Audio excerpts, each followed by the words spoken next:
Miltoniopsis popped open its first bud. I would not consider that to be a hardy camellia at all. I should have been wearing gloves when I was doing this. Up there, those are reverse osmosis membranes. So in here is where I mix up my water. Ow. No one's gonna eat. I should trim it off. Now I'm angry. Redo it and have it done a little bit better. Ooh, well that's zoomed in really close. That's better. Got some nice flowers popping up here on the Pachystachys luteins. Looking good, enjoying this light. Man, this fan is so noisy. But anyways, what's up garden friends? Jeff, your tropical plant party. How's everybody doing? I hope you're good. I am great. This week was kind of a mess, sort of all over the place. The weather was up and down and what I had to do was all over the, you know. It just is, you know, I always do this. I'm like, I try and explain what's going to happen. That's not necessary. This is clips of everything throughout the week. Some gardening, some not. I don't know. Let's just kind of see what happens. I honestly don't really even remember what I've been vlogging, so it'll be a surprise to us all. Here we go. Gone ahead and slid this Dendrobium, this is the Spectabile, away from the window because the lows are supposed to be in the teens tonight. And things get pretty chilly very close to the window. I'll even go ahead and pull these guys out just a little bit to be safe. I don't worry about the cactus and the bulbs as much. Phalaenopsis should be just fine. One of these days, this branch is going to take an eye out. I should trim it off. I mean, look at it. It's like it's literally reaching out, trying to smack someone in the face.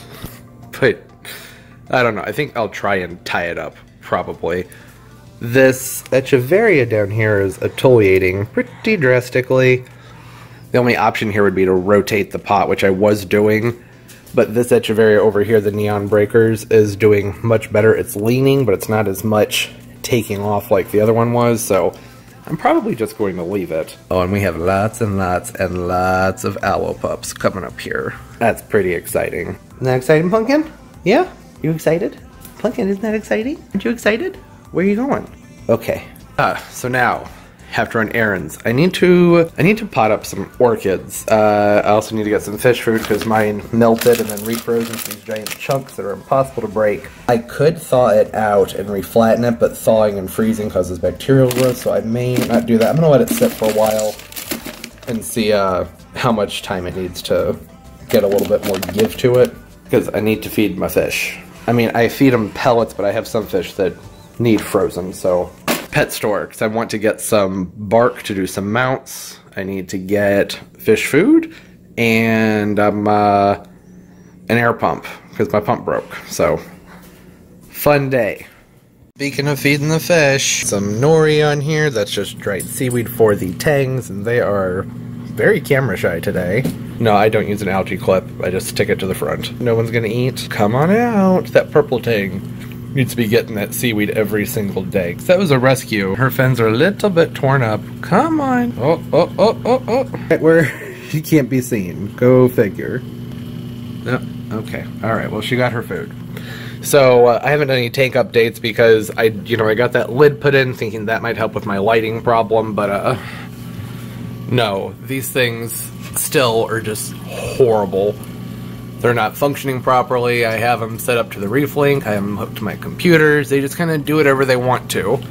And it's causing very inconsistent growth, die-off, cyno, which that's not necessarily fully the light. The cyno, I think, has something to do with my tap. I need to change out the... Oh, if you don't know, cyanobacteria is this kind of red film that's on the sand back there, not on the glass. This is coral and algae. But the cyno, I think, has something to do with my tap, something going on in St. Louis in general, because I've been talking to other friends, and they're having the same problem, that it's generally the day after they top off their sump. The sump, remember, this is a plant channel, I need to explain things with the fish tank. So the sump is this down here, my filter. When you top that off, the water gets low. When the water gets low, you top it off, and there's something going on where, like, within 48 hours of topping the sumps off, everybody's getting cyno outbreaks. So there are chemicals to fix that. There's a myriad of things to be done for that, but ultimately I think I need to change my membranes. Nobody knows what I'm talking about. We'll go show you what I'm talking about. So in here is where I mix up my water. See that? It's just trickling. This is filling up with RODI water. That's reverse osmosis water that goes through deionization chambers. Or material. And part of the mess, my parrot keeps climbing in here and chewing up the wood. She thinks this is a nesting box. So up there, those are reverse osmosis membranes. They filter out the particles in the water. It goes through all these different chambers. There's carbon and whatnot. And down here is the DI resin, which changes the charge of the water molecules. I'm not a chemist. I can't explain this very well. But when these are both about 50% exhausted, I change them. They change colors. So where it's dark, it's still good. Where it's light, it's bad. And the phone's ringing. And one of the ways I know I need to change my resins is this is the T.D.S meter that goes in there, or I should say my membranes. Line 1, we're at, what is that, 14 or 74 parts per million. Line 2 should be even less, 10 parts per million. Line 3 is at 12, so that's not how that should be. Line 3 should be at 0, and it should be decreasing, so I need to change my membranes out. I mean, 12 is not bad, but for saltwater fish tanks, it should be at 0. Oh, can I help you? What are you doing? You just hopped right on my shoulder. Yeah, hi. You say hi? Hello. And no, I don't use the RO for the orchids. I used to have a bypass kit, so this is my on and off switch right here. And I had a bypass kit, so there was a separate valve that would take the RO water, and I could fill up a separate container with that, but the parrot chewed it up, so now all I have is RODI, and you don't want to use RODI on freshwater fish tanks. Ow. My parrot just gave me a kiss and it kind of hurt. And the RODI with the deionization isn't necessarily best for freshwater aquariums, that is, unless you're using something to remineralize the water. And not really for orchids, just RO, not the RODI. So I may get a new chamber, I don't know, probably not. It's kind of contradictory to my entire growing method with the aquaponics, but so that's all of this explained. We're wondering, this is what's happening on my shoulder right now. What are you doing? What you doing? Oh, you kiss? Yeah, that's a good kiss. Ow. I was hoping if I stand back a little bit, maybe the tang will get more comfortable. She does not like it when I have my phone out. So you see the red light? There was just a red light. There it is. There's the red light. That's an air light from the LED lighting above. This thing used to be full of corals, and then the lights went haywire. I'm not pleased with Ecotech and what I've been getting with these lights. Not for what they cost. Yeah, so that's what's going on with the big tank. Oh, and look at what just came in the mail, or at some point today, I went outside and saw this on my front porch. That mentions 22 degrees outside. That's not great, but hopefully it's okay. So this is Vanda. I did a video, which should be out by now that I've received this. And they sent me the wrong one. So this is the Vanda that was supposed to come. Looks like it's packaged up well. No surprise there.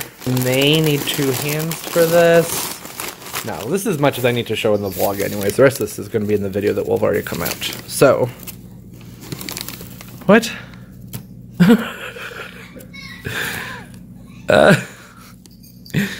They sent me the wrong orchid again. I mean, at this point, all I can do is laugh. I mean, what the heck? I've always had a really good experience with the seller, so I'm not sure what to do at this point. This video will not have been out by the time this vlog comes out because I still haven't received the right orchid to finish that video. What can you do? I'm not mad about it. Things happen. It's all right. This, I mean, it looks like a nice orchid. I think I may already have this. So, pretty sure I do. I think this is the one they sent me by mistake the first time. And then they offered to have me send it back. They were going to send me the right orchid with the postage to send the other orchid back. And I said, you know what? I like the orchid you sent me. I'll pay for it. So I went on and paid for it with the understanding that they would then send me the right one. And, well, hey, what can you do? Yeah, see that? Not focusing. But yeah, that's I don't need 2 of those. I ran in and out of Petco really fast and grabbed a chunk of cork, and the only piece of wood that seemed somewhat suitable. I'm not really crazy about either of these options. I don't really want to use cork because it doesn't sink. It's a lot easier to soak the orchid mounts if they sink. So I'm also going to run to PetSmart now and see what they have. If they have something better, then I'll return these. If not, then I'll have to make it work somehow. Oh, what a cute puppy. You can't see it. All you guys see are feet and butts. Sorry. I'm just now leaving PetSmart. And I was in and out of PetSmart really fast. They didn't have anything as far as driftwood goes that would work. And as I was leaving PetSmart, someone decided to ignore the stop sign and the crosswalk, and I had to jump out of the way of a moving vehicle, which kind of put a sour taste in my mouth. I was in a pretty good mood, and like I instantaneously had like a miniature rage fit, and I was like, I'm gonna hunt you down. But not really, I would never do that. I was pretty mad, because, you know, stop signs and crosswalks mean something. And like the person like didn't acknowledge that they almost hit me, they just kept on going. Pretty rude. And so that may conclude vlogging for the day, because I prefer not to vlog unless I'm in a decent mood. And now I'm angry, but that'll probably change pretty fast. Gonna head home and have some crafts I gotta do and some cleaning. Fun stuff. That was ridiculous. Glad to have it done. You know, mounting orchids is not a complicated process. It just turns out I purchased an extremely rebellious piece of wood. One that broke drill bits and pliers. Yeah, is what it is. Not the end of the world. And I checked, I actually have an extra of that particular size of drill bit, so not really a huge loss there, but still, it's, you know, not that attractive having a drill bit stuck in there. I don't know, I can deal with it. I've actually already accepted it, and it was surprisingly helpful when it came to mounting the orchid. Maybe I'm onto something. Maybe we should start sticking rods in these things to make a cage to hold them in with. But not drill bits. That'd be kind of pricey, wouldn't it? Yes, I'm just going to get things cleaned up a little bit. And, oh, I need to make sure to put the tag back on this guy. Not that I won't know since I just did a video on it. And I still have these two pieces, which if you watch the video where I mounted this Brassivola, these pieces broke off. Focus, please. These two pieces broke off while I was pruning the dead roots off of that one. And these have, like, no roots on them at all. Like, nothing. I think that they have a better chance over on the humidity table sitting on top of moss. So yeah, for the time being, until I can pot them into some lava rock, they're just going to sit in there. It's a nice, kind of bright location, and it's very humid in there. So that's probably going to be the best bet for those. And, yeah, I am pretty happy with this. I'm kind of excited and nervous to get back into the mounts. As I explained in the other video, I don't do them often because anything I do with wood always attracts earwigs, and then in the fall and winter when I'm in here, I bring those in and the earwigs bite, and it hurts. It more startles me than anything, but it's annoying and I hate it. But what I may do is just be more diligent and dab the back of these with peppermint oil. You know, maybe once a month. When I say these because I'm probably going to be doing a few more. Particularly with, like, my dwarf vandas or my mini vandas, I should say, from Moats. I think they would do well mounted, or I may even just pop those up. I haven't decided, but I'm kind of tired of them hanging in amongst everything because they're so small and they get hidden and blocked. They're over-competed. They would do better, I think, somewhere else on their own. Oh, that looks so ugly with the tag on it. Whatever, moving on. There's other things that need to be done. Alright, I think it's finally time to cut into this oleander and see what's going on. I'm pretty sure it's dead, but I won't really know until I get in there and cut it up a little bit. So, I can see right here, but you cannot see. This is black. That's not a good sign. I'm going to make a cut way down low. See if there's any green in there. Nope. Dead wood. What about you? Dead wood. You? Yeah, white. So this is, whoa, hello. So this is white and a little bit more soft. There's moisture in there, which means that this is pulling up moisture. So that's a good sign. Go through and do this to the entire plant. And tomorrow is the day that the yard waste company picks up all the yard waste. So I'm going to prune this up as much as I can because it's kind of getting in the way. So, and if it's dead, not the end of the world because we collected seeds from this. So that it'll be all right. Okay, the sun is not really working with me, so I apologize for the quality here, and I may not even be able to show you what I want to. Let's see. Nope. There we go, turned my light on. Still doesn't really want to focus, but you can kind of see there's a slight hint of green. That's what I really want to see. Another thing you can do is the scratch test. I do this with my crepe myrtles. So you can go up to the wood, you can usually just use your fingernail, and just scratch away some of the bark. and you want to see green in there. There's no green right there, but up here it is green. You can't really tell. I think that scratch was a little bit too deep green. That's not looking green on camera. You just have to trust me. So that's a really good sign. This trunk right here might still have some life left in it. The sun just came out and it's on my back and it feels amazing. I haven't been in the sun in so long. These windmill palms I just moved out to get some fresh air, and they seem really happy. I don't know why. They didn't tell me that. I'm just assuming. They should be. Oh, and I really should mention, I should have been wearing gloves when I was doing this. Every single part of the oleander, including its sap, is toxic, and I just kind of forgot, and halfway through I was like, okay, don't touch your face, and be careful when you touch the doorknobs, and just wash your hands thorough when you get inside. And I need to make sure I get all the leaves and everything cleaned up that fell off, because these could stick to somebody's feet when they come into the house, and then get on the floor, and then a cat could be like, oh, look, a toy, and decide to play with it and bite into it, and then I would have a dead cat, or dead catsa. I have a few cats. And unless you're new here, you know, I'm kind of crazy about my cats, so that would suck. So, I'm gonna sweep this up, and then I have some errands to run. Gonna hit the road. I'm not at Lowe's. Big surprise there. Need some cheap vases, and this is where I got that big what was it called, that melting glass terrarium that was on driftwood, and it was really cheap. You know, those things cost a couple $100 sometimes. It was like 40 bucks here, but that was last year, so I'm just hopeful maybe they'll have them again this year, but I don't know. We will see.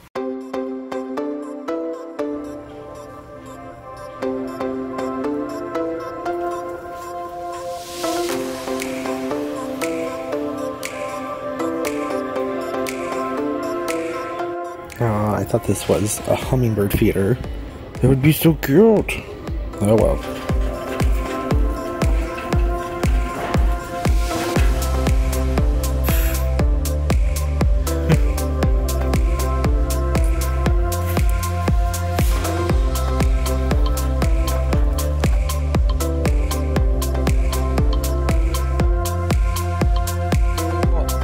I just love going to the grocery store on Valentine's Day, because it's always just like a flock of panicked, mostly middle-aged men rushing to the flowers and chocolates. It makes me smile. And Valentine's Day is over. Happy belated Valentine's Day. The Spectabile's blooming. Did I mention it's 74 degrees outside? Beautiful day. And I checked the forecast, and the next 10 days it's supposed to be remaining mostly above 30, so I have my camellias in here, and I'm gonna go ahead and pull them out. They're on the cooler end of things. I'm gonna see how they look. They're probably not looking great because it's hard to reach the hose over here, so we will see. I'm gonna see if I can get them out. And there we go. See some new growth on here. Old flower buds and new flower buds. So these did end up flowering for me. It's kind of a pinkish white flower, kind of like the April Dawn variety. So the backstory to these, if you don't know, is I picked these up from Home Depot last year. And they were cheap. They're like 25 bucks, which is a pretty good price for camellias of this size, at least this far north. Camellias are normally pretty expensive for the hardy varieties. Problem is they were just labeled as hardy camellia. That's not enough to go off of to decide whether or not they'll survive the winters here. They would not have survived this winter. I would be shocked. They would have had to have been in a very, very, very good microclimate. I figured for this year I'll bring them in for the coldest part of winter and then move them back out, slowly adjust them back to the cool weather to sort of acclimate them to colder conditions, just to be safe, since I don't know what variety they are. They just said, the only label that's in there says high fragrance in pink. It's not very useful. Unless high fragrance is a variety of camellia. I actually hadn't thought about that. I'm gonna look that up. I feel like an idiot. I just looked it up, and high fragrance is the variety. I don't know why that didn't occur to me before. I picked these up last year and the tag just said pink high fragrance. I thought they were just saying it smells nice. Well, live and learn. But hey, now I know. I googled it, looked it up. High fragrance camellia, mostly hardy, zones 8 and up, some say zone 7. So I would not consider that to be a hardy camellia at all. So I was right to not trust Home Depot with that label. See here, camellia assorted, hardiness, zone 6. Well, no. And assorted camellia, you couldn't classify that to a zone because their hardiness varies with the different types. The Sasquanas are much more hardy than your typical camellias, and these are not the Sasquanas. So that's alright, now I know. And they're so easy to take care of in overwinter, so not a big deal. The main thing is I want to bring them in when temperatures drop below 20. Now, I also have my 2 mule palms in here. It's not quite right to be moving them out yet. Now, this is not a great angle to be filming from. Let me see. Okay, I'm climbing in to the bubble. Mule palms. There's the trunk of one. There's another one over there. Now, these guys I usually bring out in March. But this year they've been in here in this grow space with temperatures that have remained warmer than normal. So I think it would be kind of shocking to move them out in March. What I should probably do is try and pull them out now and sort of reintroduce them to the cooler weather and bring them in when temperatures dip into the 40s and 30s for a couple weeks, and then they should be okay to go out in March. How I'm going to get them out, I don't know. I'm surrounded by plastic, and I'm pretty sure there's a spider on my leg. I'm gonna have to cut this real short. Okay, so what I'm thinking here is that it might actually make more sense to try and lay this down and drag it underneath the plastic. I was gonna try and lift it through the door, but I don't see that happening. These guys are kind of wet, so I don't know. This turned out to be kind of hard. Not really. You ever have those days where you just kind of feel lazy, like opening an envelope seems complicated? One of those days. But the best thing to do on those days is to get busy and do something. So I'm gonna do something. Almost got it. Almost done. All right. 1 down. 1 to go. And 2. Done. Very poorly lit. These guys flush out a couple new branches during the winter time. It is still winter. But, you know, I pruned them very heavily when I brought them in. So they should be fine. I'll be bringing them back in tomorrow because I think it's supposed to snow on Saturday. Like I said, I'm just trying to reintroduce them to the weather and to the cooler temperatures at night. Because in this little bubble we have over here, temperatures have been staying pretty consistently above 70. They're not going to know what to do with themselves. I would also typically move my Oleander out at this point, but I don't really have high hopes for this guy. However, I have just freed up a lot of space. So I'm going to get in here, sweep up, clean up a little bit. I think I'm going to throw down some DE powder because there are ants and a few snails in there. And I'm going to go ahead and move the Oleander in there because it's warmer in there. If it's going to bounce back, it's going to do it better in there than just sitting on the floor on this cold concrete near the garage door. Yeah, that's what's happening. Alright, so I came in here, I swept up, the amount of leaves was just insane. You can see there's a pretty hefty sized pile out here. And that's normal. It's mostly from the crotons. They tend to drop their lower leaves when I move them inside. And I also made sure to go ahead and pull any fallen leaves off the surface of the potting mix just because you want better airflow and critters hide under there and whatnot. So had to get rid of that since I have better access to everything. Made more sense to try and tidy as much as possible. Now I have to figure out what I'm going to put here. The whole point of moving those mule palms outside was to rotate my plants around.